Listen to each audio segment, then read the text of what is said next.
Hi guys, this is Let's Go Harry with Jade Lotus again. I'm going to talk to you today about female ejaculation. So, quickly, Jade's the expert here. From my point of view, I've heard that there may be benefits to women not ejaculating and also ejaculating. So I'm a bit confused and I want to learn, and maybe you should talk to us a bit about sexual alchemy and whether it's good or bad and how we can transmute that energy and how women can do it wrong too. So there's obviously a wrong way of doing things. So yeah, Jade, talk to us about female ejaculation. Okay, so female ejaculation is like a liquid coming out of the vagina, the yoni, during sex. So it's become quite well known and popular nowadays, actually because of pornography. So it's become quite a popular thing to depict in porn because it looks really cool, you know. And we're talking about, I mean, there's different ways the liquid can come out. I mean, we can talk about three main ways, but I now believe there's more than three ways, you know. So initially, when a woman is first getting aroused, there's a kind of like a slimy sort of liquid that's quite like a gel vaginal that fluids, comes out. Yeah, kind of vaginal fluids. They're coming out of the Bartholin glands, which are on either side of the vagina on the outside, you know. So that's initially what you'll get, that kind of slimy lubrication. Okay.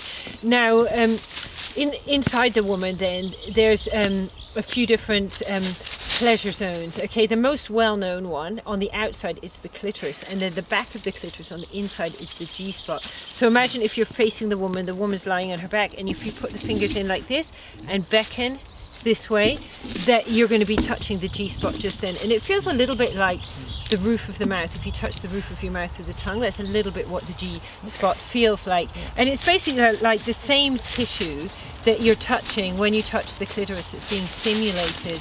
And behind this you have a gland which is called the Skene's gland. Okay, now about female anatomy, there's a surprising little amount known about female anatomy now, especially in terms of sexual anatomy.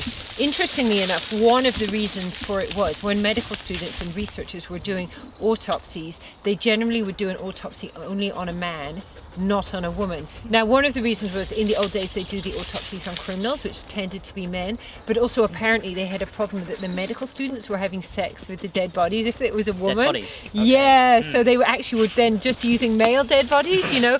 So there's actually like very little known about the actual pleasure anatomy and the anatomy of the woman's vagina. But then even if you wanted to do research into female ejaculation, looking at a dead body is not going to be any good, you know. Yeah. So it's through people like my teacher Martin Boudoin, who's actually researched a lot, like through giving like thousands of like therapeutic vaginal massages, gynecological sort of tantric massage, corsai massage to women, that he started researching. He's actually found like 5 different pleasure zones, and he's found like at least 3 different places women can ejaculate from. So the first kind of ejaculation we can talk about, it's coming from the G-spot and it comes out of the urethra.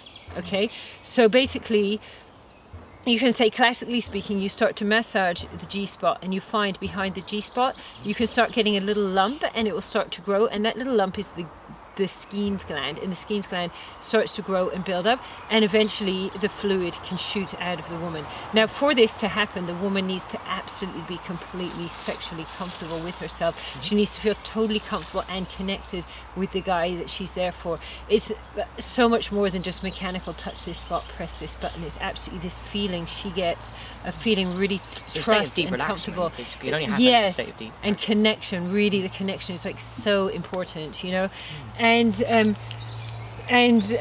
So that's the first liquid, and then when that liquid comes out, it's a very, very thin sort of watery liquid, and it's actually shooting out through the urethra, the same place you would pee, but it's different from pee. It can have like a very, very slightly salty taste to it, but it's not the same as pee, and even if you taste it, it doesn't sort of taste the same. So that's the first liquid that's squirting out from where the G-spot is. Now, if you're touching the G-spot and then you go further up, you find the next erogenous zone, and it's at the bottom of where the head of the cervix is coming down, but still up on that top area, and that's called the A-spot. And it's possible for the A-spot to also ejaculate. Now, we're not sure exactly where the liquid comes out from when the A-spot ejaculates, but it can be an enormous amount of liquid, like talking like you can have a litre of liquid come out here from an A-spot orgasm. orgasm. Yeah, personally, I've been having a massage and had something like 2 massive towels completely soaked with liquid and more liquid on other towels on the bed, you know, so enormous amounts of liquid can come out. And I believe that what sometimes can happen is it's a huge unblocking. Is it the same liquid, even though it's a different place? No, it's different. It tastes totally different. It's not so thin. It's slightly thicker, and it has a much sweeter taste to it, you know. And then Martin's also researching into, if you turn your fingers exactly opposite and feel down by the anus, there's another gland down there that very little is known about this gland, and it's actually the gland where if a woman is having anal sex, that will be stimulated. Yeah. Right, okay. So basically, that possibly can also ejaculate, and it can bring on orgasms as well, you know.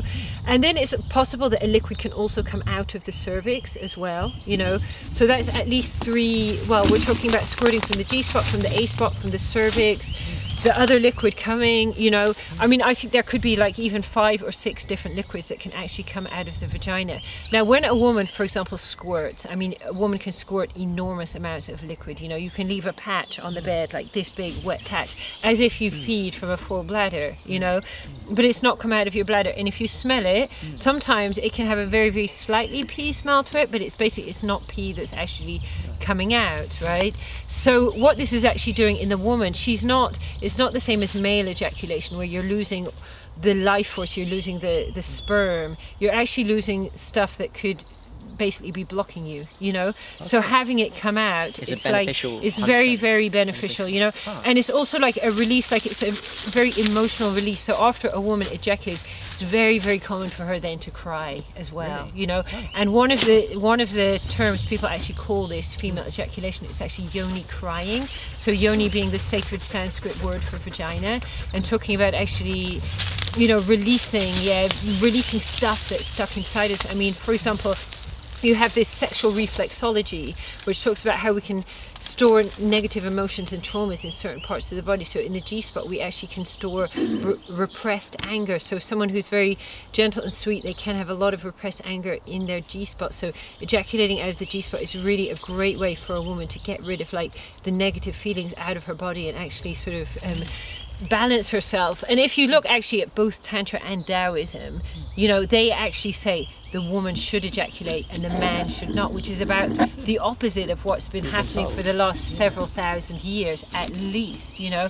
And even now, like, I mean, I think actually one of the few good things I would say about pornography is the fact it's actually getting people to understand about the importance of female pleasure and the importance of female ejaculation, and how great it can be for the guy to actually just really enjoy playing, you know, with the vagina, also massaging, you know, all the different parts. Like, for example, with therapeutic vaginal massage, it's often quite pleasurable as well, but we really just go around inside finding all the little areas, all the little nooks and crannies, and literally like vibrating and massaging them with love, you know, which actually is like clearing blockages, and even sort of blockages like what we refer to as sediment, which is actually sort of bad stuff that's being left in the lymphatic and in the blood system, which can actually lead to cancer later on in life.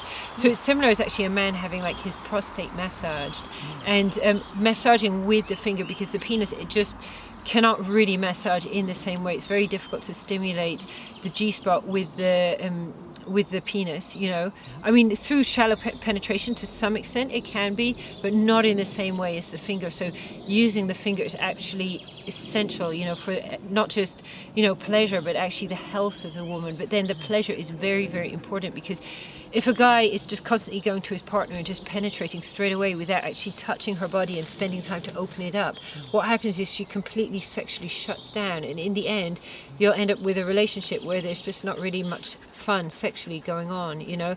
So it's really important, just foreplay, getting to know each other, doing it with a sense of fun, with almost like a childlike fun nature, just exploring yourself, exploring your other party, you know. And absolutely, like the massaging of yourself, you know, it can be done as well. And yeah, Yeah. It's really powerful. Yeah. Like I'm learning a lot here about. So you're saying that not something to be feared, but it's something that's very healing. I didn't know that either. It's very healing for the woman to. It's so healing. Maybe she does that by herself. Yeah. Can you do it by yourself? Is it possible by yourself? Or is it you're talking about? Maybe It's a lot easier for a women's partner. In my experience, maybe people have other experiences, but in my experience, it's not really easy to do it with yourself, you know. But with a partner, it's feeling. But for me, absolutely, I need to feel that connection. I need to feel that feeling safe, feeling held, you know. And then it just happens, and it's just such a. You know, it's like a very cathartic, very blissful feeling, but like a relaxing, blissful feeling, not like a constricting, sort of tense, you know, contraction. Although it does involve contraction, it's just a very, like it's an opening up of the whole body, you know, and it's a beautiful feeling. And even though sometimes, like, I mean, so much liquid can come out, maybe if someone's never heard of it before, they might mistake it for pee. And also sometimes just before it's going to come out, it looks quite you white, can get a feeling. It can look like pee. Yeah, it can, yeah. but not yellow, but it can appear like a very thin liquid that really squirts out, you know. So you know, the woman can get nervous thinking, oh, she's going to pee, you know, and as the man, just to make sure she feels safe and go, oh, if you do, don't worry, and put a towel down, you know, of course, you know, if you're trying to help your partner with it, yeah, absolutely put a towel down, because it can make a big mess, you know.